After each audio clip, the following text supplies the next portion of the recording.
Paoletta here with Cigar Lounge Cigar Talk Show, LaVega Cigars and LaVega Lounge. And it's been a while since I actually got a chance to film anything. Tonight we actually are heading over to the Grand Resort in Warren, Ohio, because my homeboy Michael Herklots is back. Tonight we're going to smoke some Ferio Tegos.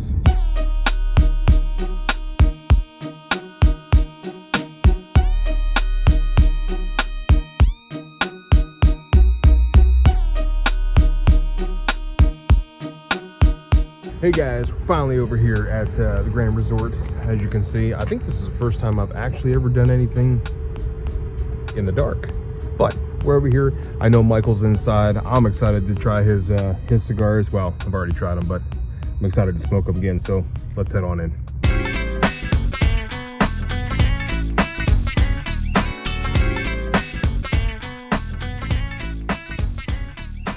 All right, guys, we are finally inside here. And this is actually, I said it outside, this is the first time I've ever done one of these at night. But today we are back over here. Second episode I get to do with Mr. Michael Herklots. I appreciate you sitting down with me like last time. Likewise. You know, it's been a year and a half. Has it really been that long? Yeah. It's been about 30 pounds ago, I think. It was summer. It was hot. Yeah, it was hot and as I hell wasn't that here day. this past summer. So it was? It had to have been the summer. It was the summer we launched Suma. Oh, yeah, that's right. Not this past July, August. It was the one before. Dude, that's crazy. Yeah, year and a half then. Jesus, time flies. I got old. Look, I just turned 40 a couple weeks ago. thanks for coming. Appreciate the time. I got a long trip back. Sit your old ass down.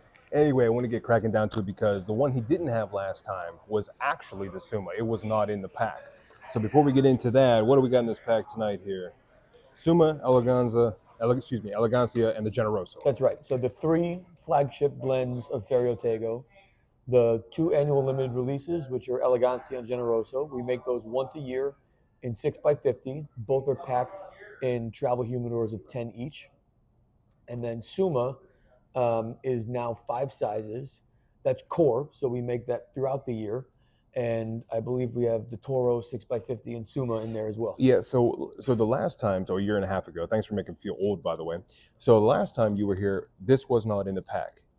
I remember you talking about it, but very briefly because it was not in the pack. Correct. Was it not in production or did it just not make it in? We had I think I was out here, it was either the week before the trade show or the week after the trade show, and the product was just landing in the warehouse. And so it didn't have a chance to acclimate. We couldn't guarantee if it was going to be in or not, so we didn't want to promote it. Okay, because I do know, I talked to Jovan after you were here last time, and he said he wanted to have you back. And I'm like, you know what, I'm going to wait till he gets back. So I have actually not smoked this Suma yet. I've literally been waiting for you to come in. So Jovan calls me, this was maybe a couple weeks ago, and he goes, Michael's coming back in. I said, let me text him right now. That's why I text you. So you want to get on film again? So tell everyone about this Suma, because I am highly interested. Suma is, in Latin, Suma means a synthesis of a body of work. Suma, the cumulative sum total. And so Suma for me, in the context of Ferio Tego, is a sort of synthesis of Elegancia and Generoso. Those 2 experiences kind of married together. But also, it's my latest blend, it's my newest core, and it's very much a synthesis of my career making cigars. You know, I mean, I started blending, you know, probably 2008, 9, 10, and then officially authoring work with the Timeless Collection in 2011, 2012. And, you know, over time, we talked about this last time, I'm a musician, you're a musician. You want to grow as a musician. You want to, you know, the songs that you're writing now are not the same that you were writing then. And so you'll put different accents on it, different places, a little bit of finesse. Albums allow your work to be memorialized, and so do blends. And Suma is the culmination of, you know, 10, 12 years blending cigars. This is the newest work. And I think when you taste it, you can find familiarity in it of other blends that I've made, but I also think it's really emblematic of the new direction that Ferio Tego is going. When you think about Elegancia and Generoso, and then you think of what this is, it's clearly forward-looking. So, I mean, you know as well as I do, and if you've been blending that long, each Vitola has different characteristics. So, in your opinion, because you did these, which Vitola is the one that you would go to for this particular blend? So the way I describe sizes is versions of a story. So the story as it happened is the Toro 6x50. That's the size I blend in. That's the size I finalized in. So Toro 6x50 is the absolute story as it happened. Then you can play around different sizes or different versions of that story depending on how much time I have, right? So the Robusto and the Corona Gorda, they leave out some of the nuance and they kind of just get right to the most important parts. The Torpedo adds a little more that the 6x50 maybe doesn't. The 6x60 is even more detail, more, more dirty bits, more enhancements to the story. Um, and so, of course, you need to have appropriate amount of time to enjoy that story and listen to it. So 6x50 with a straight cut would be exactly the blend as I approved it and created it. But I recommend that you smoke through them all and see which one you like. I love the Corona Gorda. It's probably the one I smoked the most. Seconded by the Torpedo. I mean, most who know me know that I go right for the Toro. That's Yeah. also what I blend for. I love the Robusto, but I am a Toro guy.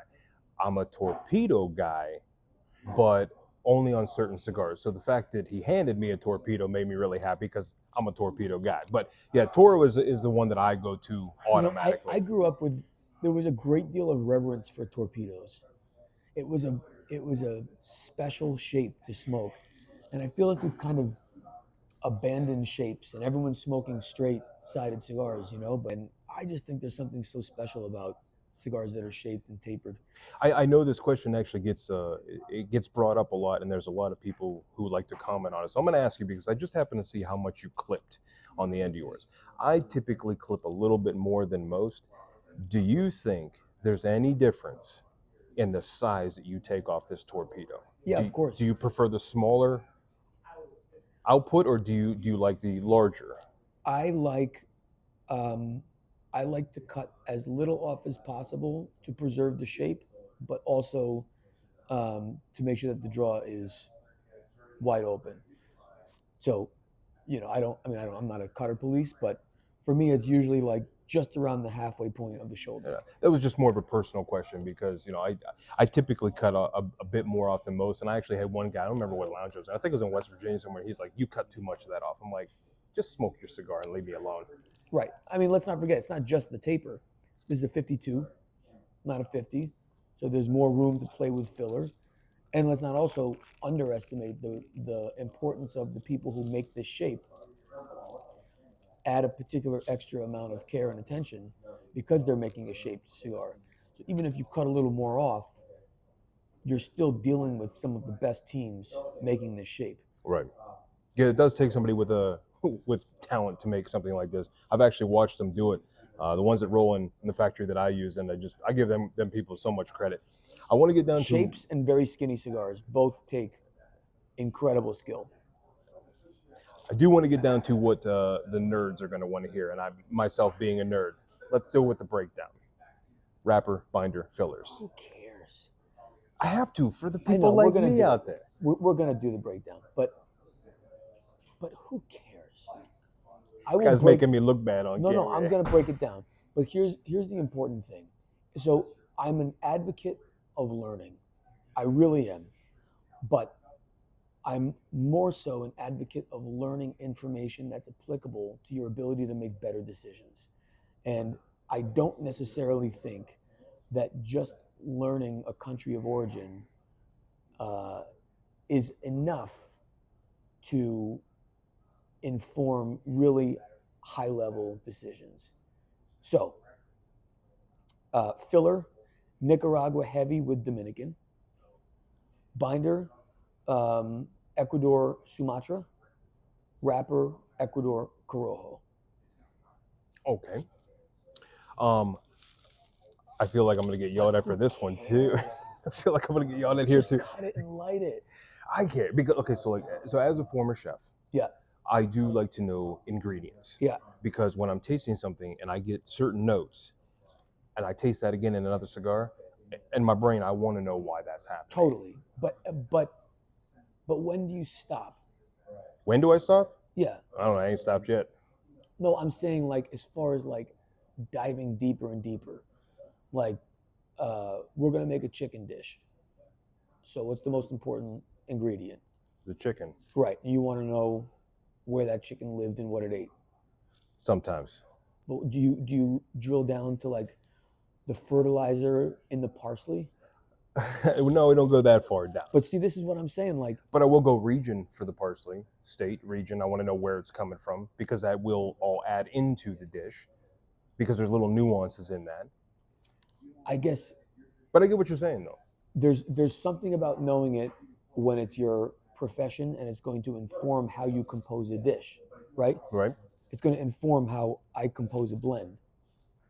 But the consumer can't use that information as effectively as we do. And so sometimes that we tend to put an inordinate amount of pressure to memorize information that's actually not helpful in making a decision of what you like or don't like. What he's saying is just smoke it. However, for me, because you've seen my journal, you know what I do. I like to write all that down. But before I get braided even more, because I want to light this up, and I don't. I'm not breaking your balls. You know what I'm saying. I know what you're saying. The other ones that are coming in this bag, just for a quick refresher, can you just give me a little bit of background here? Yeah. So Elegancia and Generoso are our two flagships. We make them once per year, and they are only made in a 6x50.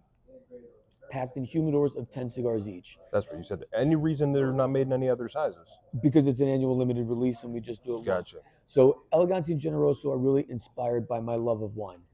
Generally speaking, you buy a bottle of wine, it's 750 milliliters, period. You want a case, it's 6 or 12. That's it. No other decisions have to be made. And then in this case, it's a white and a red. Specifically in this case, the Elegancia is almost like white burgundy. It's buttery, it's creme brulee, it's fatty. The Generoso is older world, a little darker, a little more pepperiness, but still round mouthfeel. And a winemaker can make a great Chardonnay, great Cabernet, and even though they're completely opposite experiences, you can still taste that signature through line of the winemaker in both styles. That's really the approach to Elegancia and Generoso. Now, when you blended these, did you blend them with any wine pairing in mind, or just? No, nor would a winemaker make wine with food in mind. You make the best thing you can make. Gotcha. Side note, before we wrap this up here, I did open a lounge, LaVega Lounge. I'm so excited for you, bro. He saw that. I really can't wait to have you come down and see it, but I do have one spot available. So after tonight, once we figure out what's going in there, Michael will be picking which cigar is going to be held at LaVega Lounge. So if you are in my area, please come down. I will have his cigars at least within a week or so once they finally ship and we figure this out. But other than that, is there anything else you'd like anybody to know? First off, I'm going to say before we go here, if you have not tried these Ferio Tego cigars, this is the only one that I haven't tried, and every other one blew me away. The Pan America was actually my favorite of them all. Yeah. I really enjoyed that little bastard. I bought a box of them, smoked them all. I have none left. I'm very excited to try this. If you haven't tried them, find a local lounge, look on his website. I'm sure it's on there where you can get them. Locate a retailer. These are fantastic cigars. And if you're in this area, Grand Resort definitely carries them. Come down. Is there anything else you'd like to tell anybody? Look, we're just wrapped up 3 years in market. We're starting our 4th year now. That's no time at all. You know, we're very, very new to market still. But I'm really proud of the work. We have a very comprehensive portfolio. We have 5 different blends in Metropolitan, 4 blends in Timeless Collection, and then these 3 blends in Ferio Tego. And I would just appreciate if you walk into a local shop or call a local shop, ask them if they have it. If they don't, ask them to get it, because that's an authentic endorsement. And when you do that, it gives retailers continued reassurance and confidence that Ferio Tego is a brand worth supporting. I highly recommend it. Michael, I Bro, appreciate it. thanks for Appreciate everything. you guys. Thanks for watching. Smoke some Ferio Tegos. Just cut it. Then just cut it and light it. God, never gonna hear the end of that one.